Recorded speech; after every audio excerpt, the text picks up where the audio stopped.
love you, baby, that's forever. Even though we may see a little stormy weather, got to keep this ship from capsizing. Got to keep our love light on the rise, yeah, because this time I feel got to keep love strong. This time I feel it to the bone. Got to keep love strong. We chose each other out of all the fish in the sea.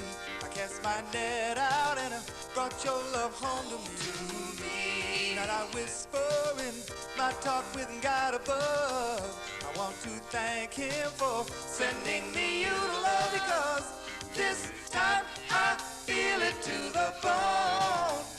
Got to keep love strong. Keep it strong. This time I feel it to the bone. Got to keep love strong. I know that loving me has sent you through a change or two. Sometimes I wonder how you remain so true. If I forget to tell you, I hope that you can see the feeling in my heart and how much you mean to me, because this time I feel it to the bone. Got to keep love strong. Keep it strong. This time I feel it to the bone. Got to keep love strong.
Thursday, and it's 1:30 in the afternoon, and if you want to call us, the number will be coming up on the screen in just a minute. Anyway, this is a pilot for a weekly series that we plan on airing starting sometime in July. And right now I'd like to introduce to you our brand new co-host. This is Paul Blakey, right here. Hi there. And because it's your birthday, Right. I finally found a copy of Back Into Blue. Cool. Paul and I have been fighting over this album. We had one copy between us, and it's not available anymore. It's by Quarter Flash. It's called Back Into Blue. And I was in a thrift store, and I found it for him. Anyway, happy birthday, buddy. All right. Thank you. Thank you.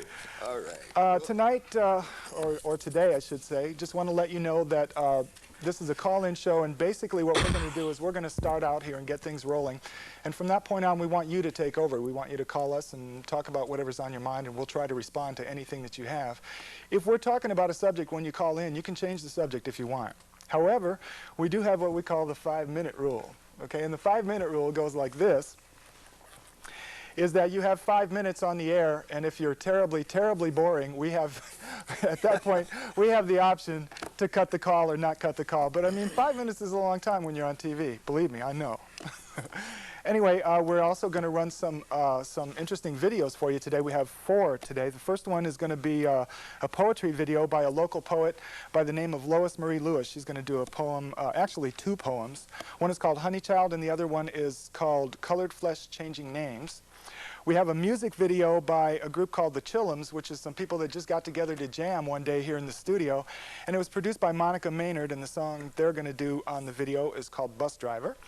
And there's a poetry video that I tried to show you last time, and we just had major technical problems with it. So we're going to try it again this time, and hopefully you'll like it. But remember, like I told you last time, on my poetry video, if you don't like it, don't call me and tell me that, okay?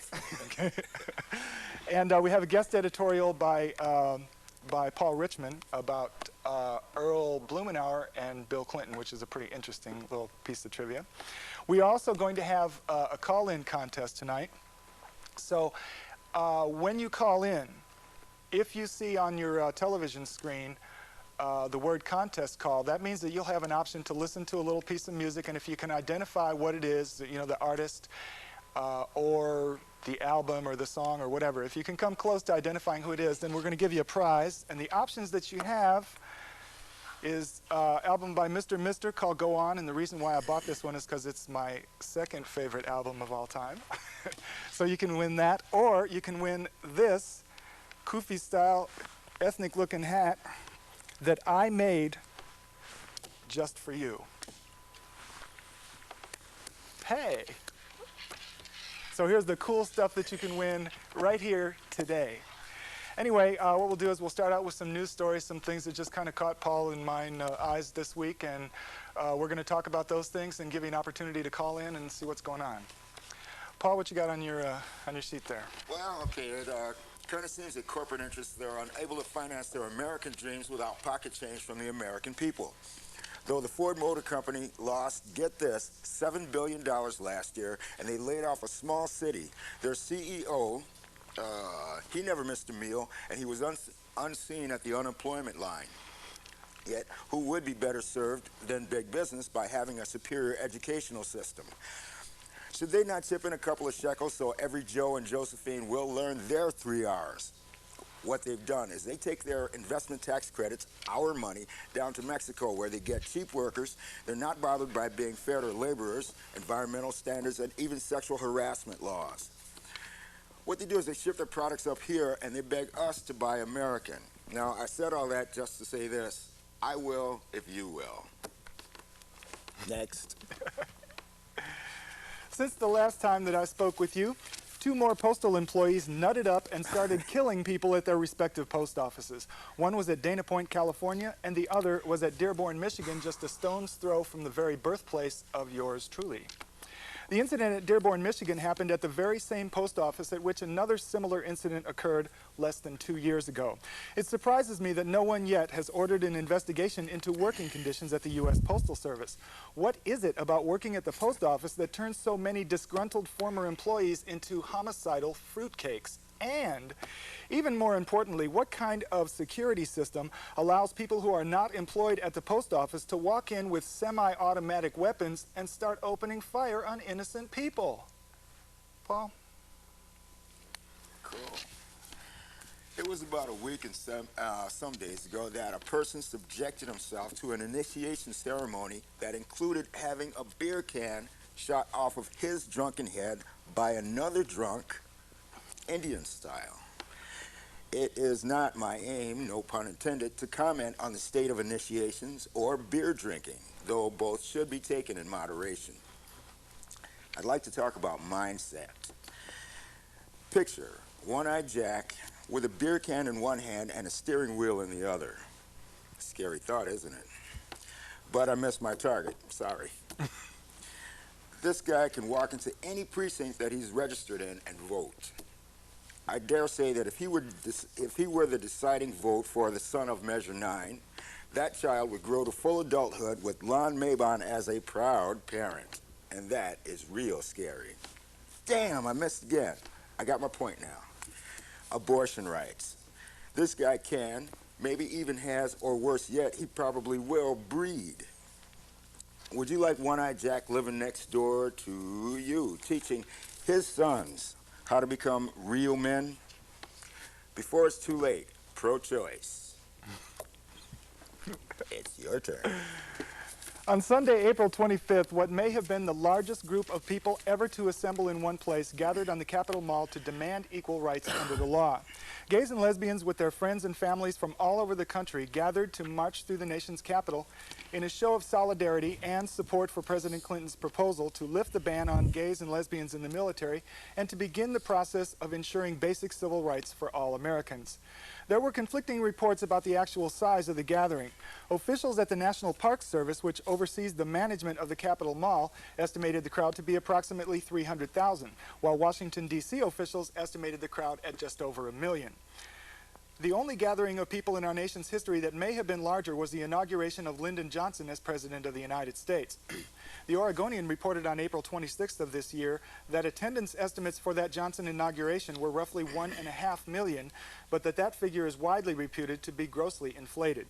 Street Level is estimating the crowd to be just over 1 million, and that it may have been the largest gathering of people ever to assemble in one place. And, mind you, at the time, your President Bill Clinton and every official representing Oregon at our nation's capital were elsewhere at the time. You know, you can drive to almost any entrance, to almost any busy freeway, and see a guy in a fatigue jacket with a sign that says, "We'll work for food." Well, the suits have taken a page from the Panhandler's Notebook. They've gone to President Clinton, hat in hand, hawking jobs. Now, what seasoned politician worth his own salt would not roll over, play dead, and drool for jobs in his own district? I'm talking about billboards in space.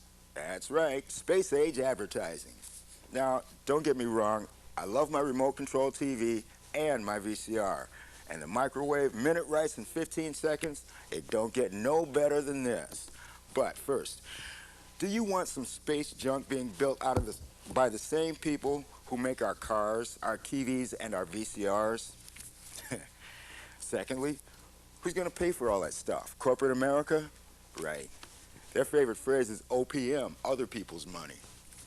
I could go on about that, but we need you guys awake, so I'm just going to pass on that. And imagine this. A quiet dinner for two, you're with your spouse. Nice music, only to get mooned by the Marlboro Man. Did you bring a graphic for us to look at? I remember when you first told me about this, I did not believe this was true until I saw it in the paper myself. Actually, no. Billboards in space, man. Are you ready for this? What the article that I read that Paul gave me said was that this billboard was going to be about 1 mile wide, and when you look up into the sky, it will appear about the same size as the moon. Well, that's great. The horse's moon. Right up in space. Oh, love it, love it, love it. Senator Bob Packwood is back in the news this week as his fellow senators wrestle with constitutional questions about the propriety of Oregon's election. On Monday afternoon, the Senate Rules Committee convened to consider whether the Senate has the power to unseat Senator Packwood because of the events leading to his current troubles with the Senate Ethics Committee. Petitioners' counsel Catherine Mayer insisted that Packwood's flagrant lying prior to the election about an investigation by the Washington Post into allegations of sexual misconduct amounted to election fraud. James Fitzpatrick, counsel for Senator Packwood, on the other hand, insisted that the charges have not been proven and that there is no evidence to suggest that the results of the election would have been different if Oregon voters had known about the egregious conduct. In Senator Packwood's corner, was, of all people, newly elected Democratic Senator from California, Dianne Feinstein. She was concerned about the Pandora's box that would be opened if every candidate for public office was held accountable for what they say in an election campaign. Hello? What is wrong with this picture? Imagine, if you will, what kind of a government we would have to live with if politicians were legally obligated to tell voters the truth. Okay. I love this, but you can't tell the truth. I mean, that's not the nature of politics. Yeah, but that isn't the way that it has to be. I mean, the thing that really got me about this, about watching the hearings, I watched the whole hearings, and it was just amazing at how frightened these senators were at the possibility of being held accountable for what they say while they're trying to get our votes. Well, I mean, what did you do? I mean, that's the point. I mean, what did Packwood do if he stuck his hand under somebody's dress? I mean, that's something we need to know about. I think it's a question of judgment, and that should be the primary issue here, I think. And I've already expressed a whole handful of opinions about that. You're up, buddy. Okay. During the Iran scam investigations, then President Bush said he was not the pilot. He was only the wing walker. And afterwards, President George gave an all-expense-paid trip to Japan for all the CEOs for our automobile industry.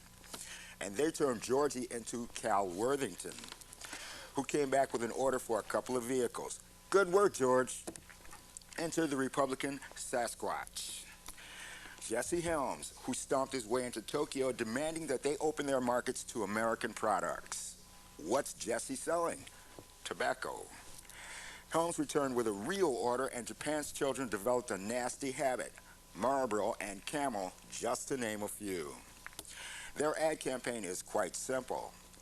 They got an American-esque dream girl, young, blonde, and pretty, to stand out front of high schools giving away free cigarettes to school kids.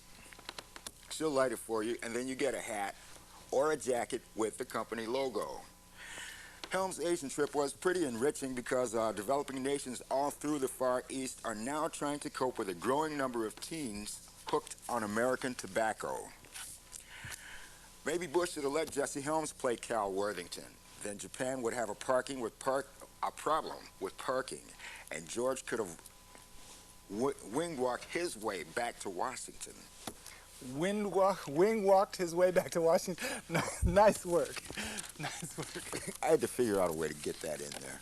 Wing-walked it. I like that. I like that. The activities of the infamous Oregon Citizens Alliance are spreading like a bad case of lice and no longer limited to our fair state. Organizers for the Oregon Citizens Alliance have wormed their way into Washington and Idaho as well over the last year. Now, that's not exactly news, but the most recent developments around the issue of legalizing bigotry is. It seems that the Idaho Citizens Alliance has turned in signatures for one of its son of 9 ballot petitions in Idaho to be taken up by the voters during their next election. Fortunately, Idaho Attorney General Larry Echohawk is having none of that kind of tripe in his state. He ruled the petition unconstitutional, calling it contrary to its stated purpose. Echohawk contends that the measure would violate Idaho citizens' 14th constitutional right to equal protection under the law. He said, and I quote, "This petition is not merely an innocuous effort to ensure that homosexuals do not receive special status. Rather, it targets a class of citizens for denial of basic constitutional rights. However, those who stand to lose because of this proposal initiative are not just homosexuals singled out for government-condoned discrimination. All Idahoans will suffer an abridgment of our most deeply held and cherished constitutional rights: the right of freedom of speech, academic freedom in our universities, free political debate in our government bodies, and the right to live in a society where all members are protected equally under the law." And I personally wish that we had some kind of an award that we could give to people who hold some kind of sense of sanity in an otherwise hysterical political battle. And this guy, Larry Echohawk, definitely deserves it. So if we have such a, let's make one up, Paul. Hey, that's a street-level award of some kind. We could send him a hat or something. Yeah, I got another hat at home. I'm sure he'd like that. We'll send it to Larry and thank him for having some kind of sanity in an otherwise pretty messed up world. Anyway, what I would like to do right now, if I were in charge, I would say we should put up the telephone number and let people start calling us. And I would also like to see a video by me. I was the producer of it. This is a poetry session that we did with a local poet by the name of Lois Marie Lewis. And she did actually a whole half-hour worth of poems, but I wanted to take these 2 out of that particular show that we did and show those to you specifically. So if we can go to those, I'd love to do that now.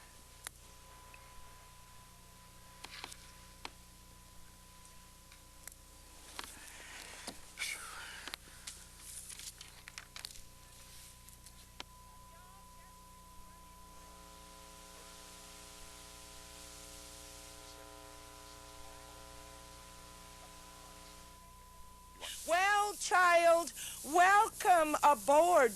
Take a seat. A new captain is at the helm. Me. Colored changing names. During colored, I was not yet born. I traveled a long sojourn in Mexico at Negro, arriving on the Oregon scene with Afro-American. I wonder if they renamed the cow. During phases of black, I took a crayon of the same, marking up unrefined tree pulp, raising my head, searching the view. No likeness is seen of either hue. Black, white, ha, ah, ha, ha, ha. Bearing this with a grin, I became a human being, refusing to degrade my personage on arbitrary realm. Those application changing names, they'd send it back again, demanding identity. I wrote African, Native American, white, some French, and Italian if females pinch. Indian, Hispanic, unknown, what will you rename it when finally settled on? Always been human.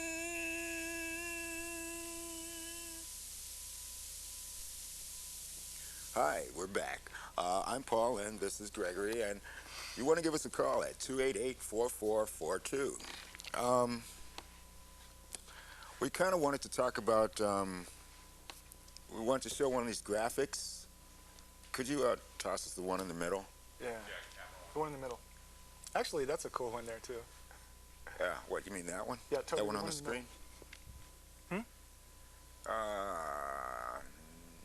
Back up on that, Toby. Yeah. The right side of The one in the middle. the one in the middle. Yeah. Yeah. Well, One in the middle. It's the one in the middle. Keep us tight. There you go. okay. Yeah. This guy is, yeah. This is a man who went through his initiation rites to get into Mountain Men's Anonymous. That was the name of the club that he... Okay. Yeah. Now, as I understand this story, he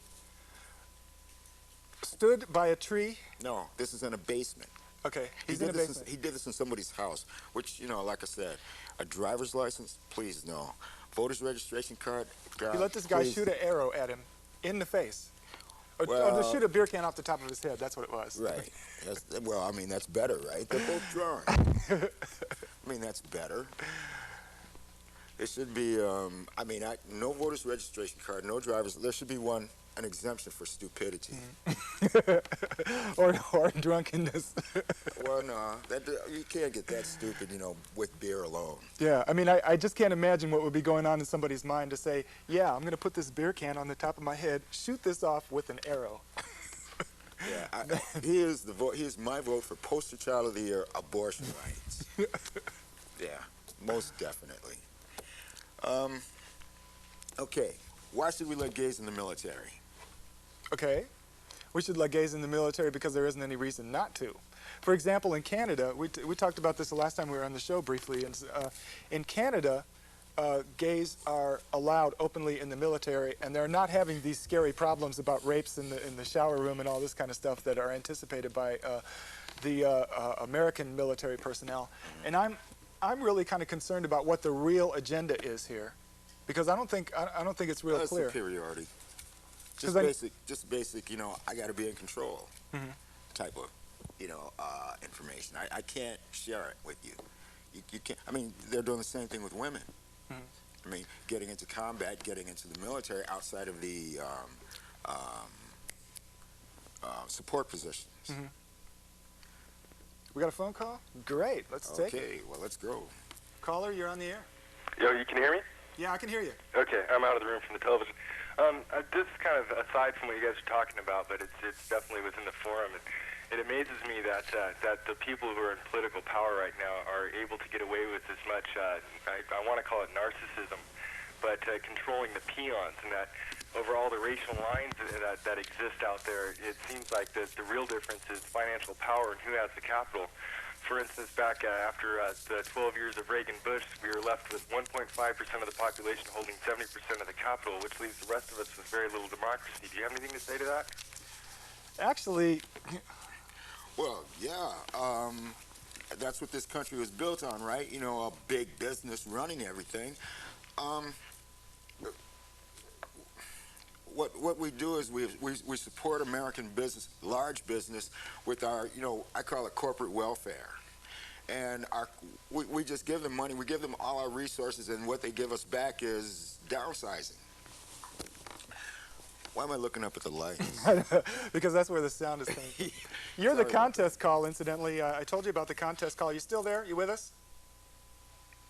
He's gone?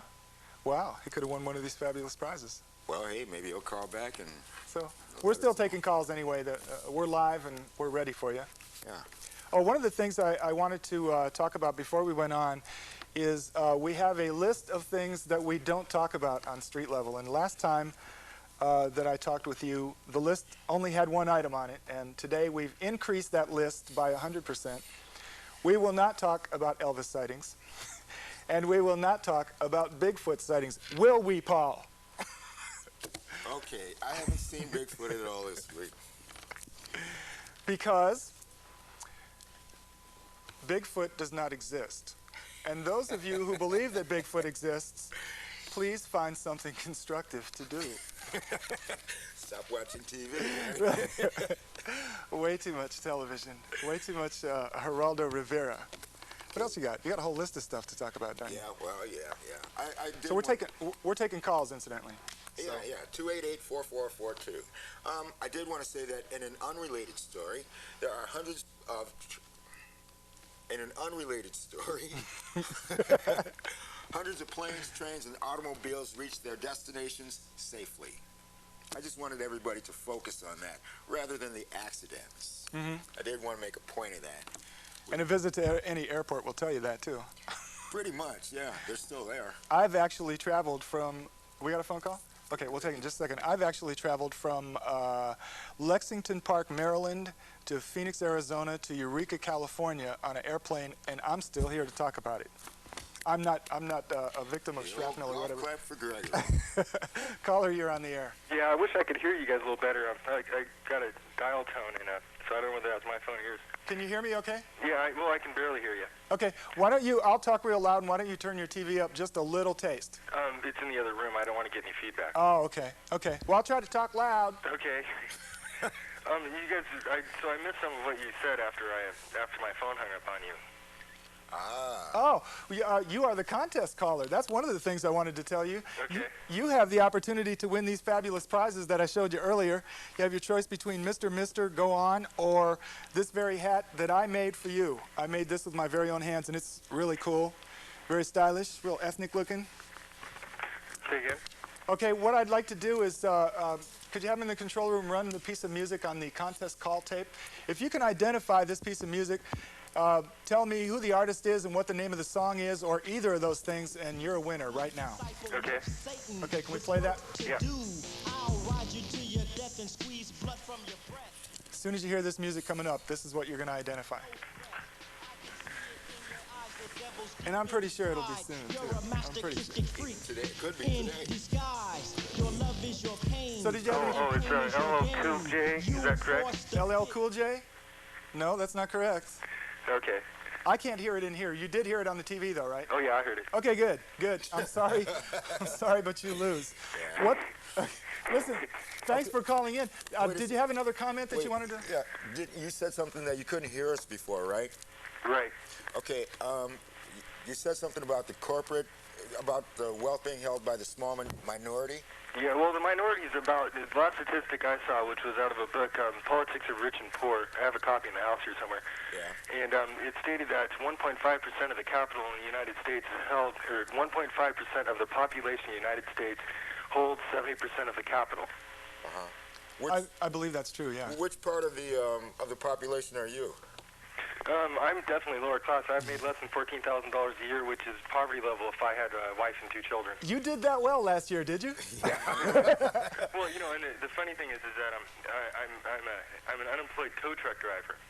Okay, so I've worked kind of both sides of the field, and it comes down to questionable ethics in your workplace. Yeah. And you know, I've heard a lot of jargon on these on the access that about people complaining about these uninsured seizures. And I'd like to make a few comments on that, if you don't mind. Go Sure. ahead. Okay, well, I have a stack of pictures there's about 76 pictures altogether, and each accident has 3 or 4 pictures to it. And I went through it all, and 7 out of 11 of the accidents that I have were uninsured motorists. And each time, somebody was either severely injured or there was over $7,000 damage. Okay, one time I took a car out of a basement of a house, and this was an uninsured accident. The person who was driving was not only uninsured, had a revoked driver's license, okay, had been pulled over 30 days previously and gotten a ticket for being uninsured, and she hadn't fastened the seatbelt on her baby's seat and was later charged with homicide. And this really scares me, because the people who are uninsured, and this could be biased on my part, but I think that they drive with less care than the people who are insured, who want to keep their insurance rates lower by not having accidents and tickets. That's one thing that I'm not really altogether sure about, because when I see people doing something really stupid on the highway, I assume that they have so much insurance that it doesn't matter. There is a question I have for you. Are you still with us? Are you still with us?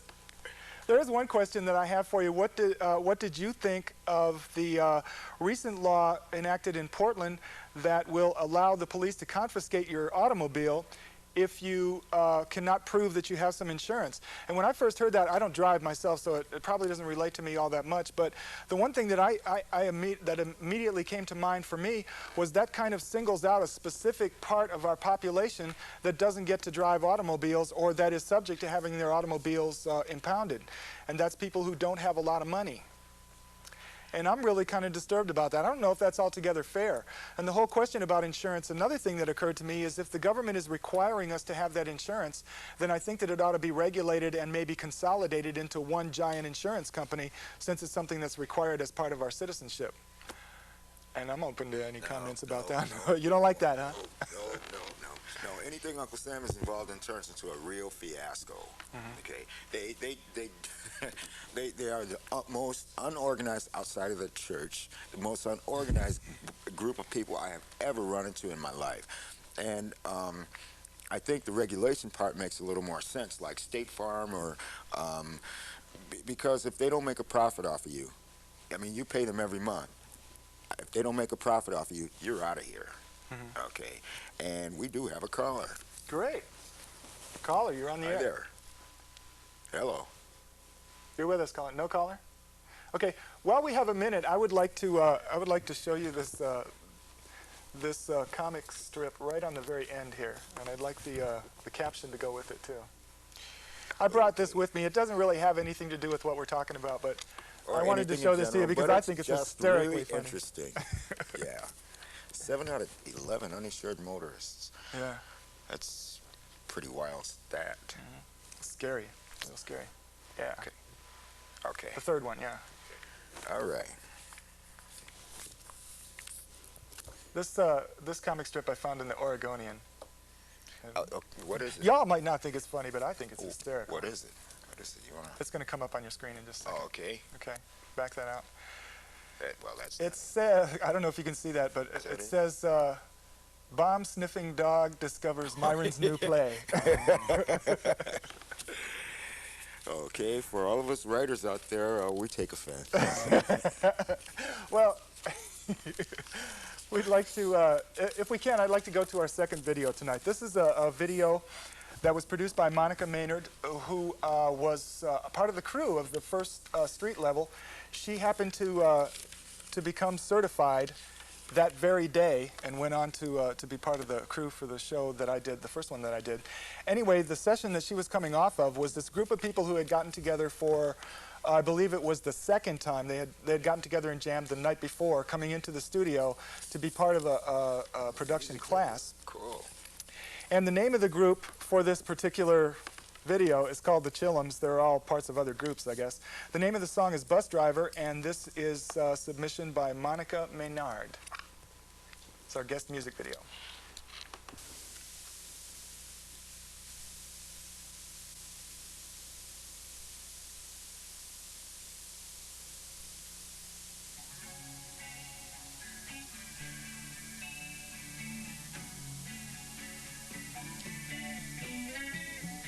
Hey, Mr. Bus Driver,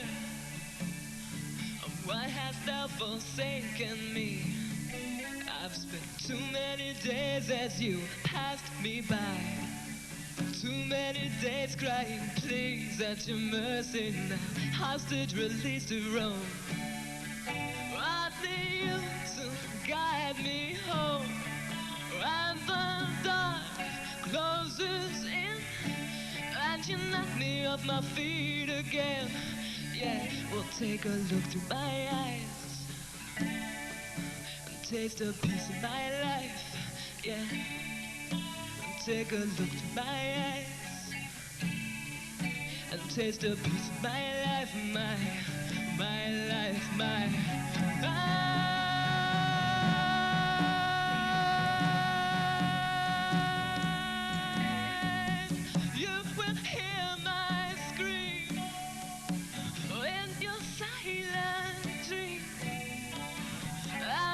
Silent stare will haunt you everywhere, everywhere, everywhere, everywhere.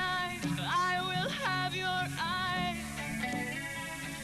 I will have your eyes. I will have your eyes.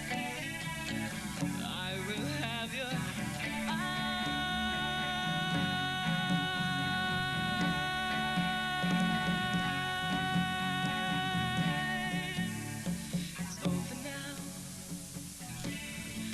they said it's over now. A lifetime of being victimized I trade for 2 minutes of rage. Now I'm a prisoner of a different kind. I can taste the steel of my cage, Yes. Do you know the way? Do you know the way home? Do you know the way home? Do you know the way home? The way home, the way home. Hey, Mr. Bus Driver,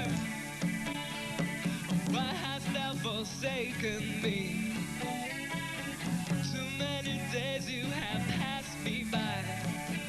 Too many days crying, please, at your mercy now. At your mercy now. At your mercy now. I'm not at your mercy now. I'm not at your mercy now. I'm not at your mercy now.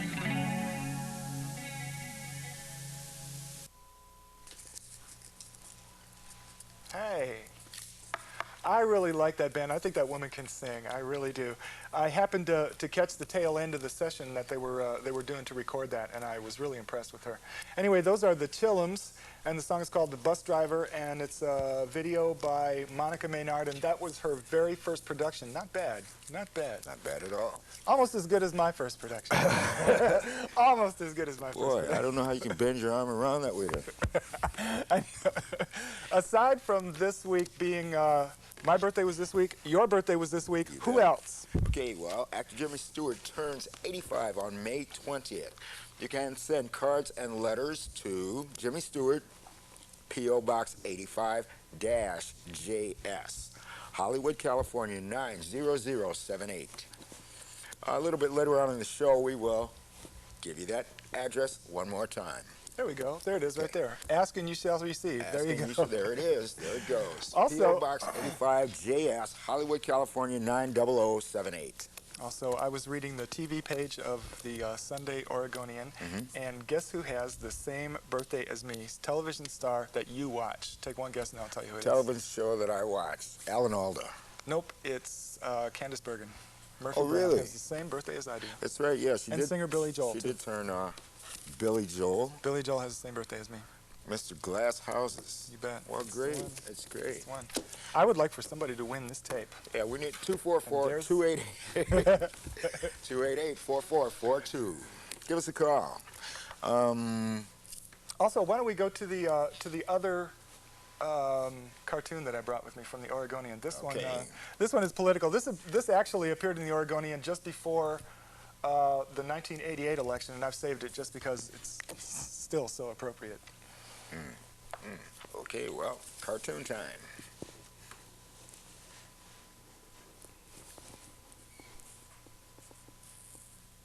Any questions? Can you read that? I can't read it from here. Okay, here we go. The first panel says, This is your state on Measure 5. okay, what's the second panel say? Second panel, this is your state without replacement tax revenues. Any questions? Any questions at the bottom? That's a whole issue that we took up last time that we were on, so I've talked enough about that, but how about... Measure 5? Yeah, and the fact that I think it's one of the education unions is circulating a petition to overturn Measure 5. And we talked about last time that really kind of irritated me because it's one of the things that I think we're having a problem with is the priorities of how we collect taxes, where we collect them, and what we do with that money. For example, I was at a school board meeting just Tuesday night. I was working on a PCA shoot, and we were at a board meeting, and I was watching these people haggle over dollars to educate kids, while not even half a mile from where they are sitting is the proposed Blazer Arena that we have committed $34 million to. A light rail project going to Hillsborough that we've committed at least $12 million to. And we're crying because there isn't enough money here to educate our kids. There's something wrong with our priorities. Well, I don't think it's necessarily the fact that, the Blazers need a new gym to play in, or that... We got a call? You got a call? Oh, okay, well, come on out. Come on down. You're a winner. Hello? Delilah, you're up. Hi. I was wondering if you could explain what you're talking about. Which thing that we're talking about would you like us to explain? All of it. All of it? I'll tell you what, we can rerun the program for you. Be specific. We talked about a bunch of different stuff. Right now we're talking about Measure 5. Oh. But you don't have to talk about that if you don't want to, Delilah.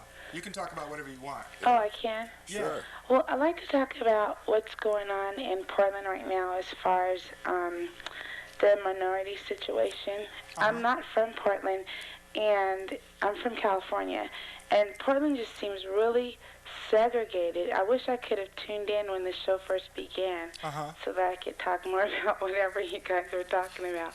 But I kind of want to know, why is it that in this city, the entire, the entire population of the black community is concentrated in just one area? I have a theory about that. Listen, don't hang up though, because I'm going to give you a chance to win this tape later. But what I wanted to say is that one of the things that you might take into consideration is that as few as 30 years ago in Portland, it was illegal for a minority to buy a house in most of the city. The area that was segregated, the area that was red-lined for residences for other than white Anglo-Saxon Protestant so-and-so, was a matter of law up until as recently as 30 years ago. I mean, and I think it's also the style of racism that Portland has is different than anywhere else I've been. I was born and raised in Detroit, and you were born and raised in Chicago, and their racism is real overt. I mean, it's right in your face. In Portland, it's what I call polite racism, in the sense that it's insidious and it's kind of below the surface. I mean, people who are racist will at least make attempts to treat you with civility to your face, okay? But that is not necessarily what's in their heart. I do agree that Portland and Oregon in general has a long way to go as far as acceptance of human beings rather than segregating these. Are you still there, Delilah? Still here, and I don't agree that there's civility to any term at all. I believe that, well, just for myself living in the Northeast area, I've been approached quite a few times with a lot of different attitudes, and they're not very good. And then too, I look around the Northeast area.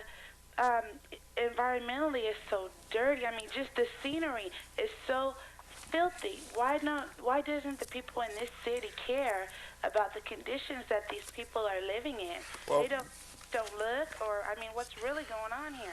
Delilah, you know, one of the things that I'd like to comment on is that it's pretty much a money thing. Okay, a lot of it doesn't really come down to racism as much as it does economic factors. There's no money up there. If you look around the Northwest area, there's no shops, there's no businesses. There's really nothing to attract an array of people, a different array of people into that community outside of housing. And there's something that can be done about that. And I know that before the election, Bud Clark was starting to institute a program. Well, he was actually trying during the whole time that he was mayor, and couldn't seem to get it moving. Was kind of the opposite of a red line district in the sense that giving people specific tax credit for an enterprise zone. I mean, if you've ever gotten on the number 4 bus and gone out to Columbia Villa, it'll make you cry. It looks like a demilitarized zone, for crying out loud. Berlin, and there's no exactly, and there's no reasons for those buildings to be in that condition when there is a lottery in the state of Oregon that is dedicated specifically to providing money for business startups. And I agree, Delilah, that that's something that you and I can do, is to call up Vera Katz and say, hey, this program was started, let's get moving on it, let's keep it working. Yeah. And Delilah, you still there? Yeah, I'm still here, and I have just one more question if I could just ask really quick. Sure. Okay, but don't hang up, because I want to give you a chance to win this cool hat. Okay? I'd like to know, because it seems as if everybody else in Portland is living in this kind of a fantasy land as to where, oh, it's not in my community. And, I mean, it's so beautiful in the Gresham area and the downtown area and the Beaverton and the Lowell. Beautiful. But I wonder what the people of Portland that are so fortunate to live in those areas would do if, in fact, the gang violence, the drug trafficking and selling and the dope dealers were to start moving out into their areas and their homes and doing the things that they're doing here. Do you think that the Portland Police Department would take more of a better attitude towards cleaning it up if it was to reach these people? I think they would, Delilah, and to tell you the truth, that stuff that you were talking about, gang violence in places like Gresham and southeast Portland, I think that's going to happen in a matter of minutes myself. I mean, it's on its way. I mean, Beaverton and way out in South, what is it? Not Lake Oswego, but Oregon City and Cornelius are already starting to see signs of gang violence. I agree. It's already started to happen. And yeah, I think the police will probably take a different view of that, and that's really unfortunate. That's frustrating for me. I don't know. I don't see that. I don't see that. The police getting involved is going to make a great deal, make a difference. Okay, I think a lot of it comes down to economic. You can stem the flow if you start getting jobs into various communities. If you start getting the youth into part-time jobs, I think that makes a big difference. Personally, I don't think the police they're no good at that kind of stuff. Could we cue up the tape so that this contest caller here can hear the piece of music that she's going to identify for us? And I'll bet you she can too. Delilah, good luck. The strain, you worship the bed with your life, holding sessions of confession every moonlit night. You do it so good, tasting every Anytime you think you know who it is, let us know. Isn't it too loud, Crew? No, it is not. I didn't think this was a hard one. I'm going to have to get an easier one. I'm sorry, Delilah. Listen, thank you for calling. It's been really enjoyable talking with you. Yeah. Is that all the comments you had tonight or today? Great questions, though. Great questions. Yeah, enjoyed them. Enjoyed it. And that's one of the things that I wrote a letter to Bud Clark about, to thank him for doing that, because he really was on a project of trying to do something especially about northeast neighborhoods, north and northeast neighborhoods that have been the worst hit. One of the things that happened in Columbia Villa, I worked there in 1990. Now in 1987, I recall, wrap it up? Faster. Roll in? We don't have to use it. We don't have to use it. Okay. Yeah, we're about 10 minutes from being over here, huh? Our time is winding down. Anyway, in Columbia Villa, in 1987, when I first got here, we were hearing on the news these horrible stories about you know, gang shootings in the street. I mean, it was like Dodge City kind of. And when I went to work there in 1990, they had instituted a community policing program and a neighborhood watch in that area. Okay, and when I went up there, evidently all that stuff was gone because, I mean, what I walked into was an extremely peaceful place. There's a phone call? Great. Another You're on caller. the air. Come on down. Caller, you're with us. Hello, caller. Maybe not. Okay. Maybe not. Caller, you there?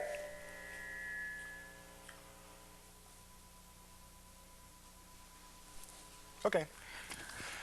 Keep trying. We'll get you through. Okay. 288. Oh, there he is. Wait a minute. We can hear All you right. now. Yeah, I think you're getting too much feedback from me. What I'd like to say is that about 1 in 10 drivers are uninsured at this time. Uh-huh. And that equates to one thing, but the real point of what I wanted to say was that, you know, with all the biases and the racial things that go on, I believe that corporate America encourages this to keep the peons fighting amongst themselves so they won't catch up to the rest of you guys. I agree. I agree. So you think it's warfare between the poor, huh? And that's what they're playing on, is because they hold so much of the capital that we are not capable to build industries for ourselves. Our basic civil liberties are kind of gone. You know, you go to the workforce and we're all expendable, and we're reminded of this on a regular basis, that we're just, you know, and that's how they motivate us. They don't motivate us by telling us we can do things, or they motivate us by telling us if we don't, we're gone. Do you have a solution? I was going to ask that too. Hello, caller. I think, well... Somebody disappeared. Yeah, to the caller anyway, whoever you were. I think one of the things that you need to take into consideration is that you're looking at this situation as an Oregonian. Oregon is what we call an at-will state as opposed to a right-to-work state, which essentially means that the law says that an employer can fire you for any reason that they want, essentially. And if you cannot prove that it was because you are a protected class under the Constitution, then you have no recourse whatsoever. You're right in the sense, but I think it's a little bit skewed in Oregon because it's a little bit worse than here than it is, say, in California. In California, an employer has to have a reason to fire you, and you have recourse if your employer does not provide you with a reason. So, but I do agree. Floyd? Are you with us, Floyd? Yes. All right, you're on. You guys doing all right? Yeah. Sure, Okay, fine. good. I just got a couple comments and maybe a question. We'll start with the comments. We got about 5 minutes. Okay. People ought to really appreciate public television up here. I've lived in those places of the country, and they don't have access to public cable the way they do here. Cable's a lot of fun, the too. issues that you people are talking about, the gang violence. Portland needs to get real. There ain't no gang violence up here. These people need to go someplace where there is some gang violence so they can see some true crime, and maybe they get a little bit of grip on reality around here. There is a lot more of it elsewhere, black and white thing, I know more blacks in the South that are driving Mercedes than whites up here. The black and white thing is a ploy by the rich man to get us killing each other so we won't pay attention to the true problems. I don't understand the crime problem up here and the way that the city board wants to go about it. I mean, can you explain to me why in a town half the size as most in this country, the police get, you know, twice the pay? There's half the crime, the police get twice the pay. This Measure 5 thing, if they would get rid of the property tax value system that they have around here and bring in a sales tax on everything except food, leave the poor man alone, let him eat his food without taxes. Any man who can afford $11 for a can opener can afford 50 cents for this electric can opener if he's going to be so lazy he can't open it with his hand. There's a lot of issues here that you guys aren't addressing the correct way. You're doing it the Oregonian way, which is not the center of the universe. Most of these people that are up here now are coming up from California, and I hope that one day they will pull their heads out of their rears, look around them, and see what's going on. Do something. I can tell you're not from California, are you? Oh, well, he was Floyd was hitting my nerve about that sales tax thing, because he and I disagree on that. That works my nerve. There is so much money going on in this state; it's just being misappropriated. Sales tax is a progressive thing. Back in Illinois, where I'm from, they had no sales tax as far as it was back in 1966, And 1 year later, they decided to institute a 2-cent sales tax. It's only for 6 months, they said. When I left about, 78, it was almost a dime. I don't like a sales tax, and I don't think it's a good idea personally. I think we need another idea. If it were really necessary, I think that we should go with that kind of idea. And if it really were necessary, I'd probably support it as well. Hey. Huh? Sure, yeah. We got a minute or so. Yeah, we got a minute or so. Let's put it on. Tab, how you doing? Hello, this is Tabby. Hi, Tabby. How you doing? I'm fine. I just want to say to the young lady that called earlier, there's some reason why people are moving here from California, and they're bringing their troubles with them. As far as I'm concerned, yes, Portland is a very prejudiced city, and there's a reason why it is that way. We would like for it to be a beautiful city. And when the people come here and they make such wrong moves, harsh moves, I don't understand how this person could be saying that it's just a terrible city. We put them all in one place so that we can control the beautiful place that we live in. Ooh. Ooh. Ooh. And who are they that we're putting in one place? Hello. Okay. We need to wrap it up anyway. Okay, there's one thing I want to say. I want to talk about weapons in school real quick. We're always hearing stories about guns, knives, and grenade launchers in the classroom. So the only thing I want to say, one of the weapons that gets all these arms to flaring is words. And if you really want to arm your kids, you want to try something like "I love you." It only takes a moment, and it lasts a lifetime. I'm done. Get an amen from me. Okay. We don't have a date and time for our next show, but we will be doing another one in June, and we hope that you keep an eye on your cable channel, so watch for us. And also, we will be coming to you every week, probably on Tuesday night, hopefully on Channel 11, starting at the beginning of July and going to September and beyond, if you like.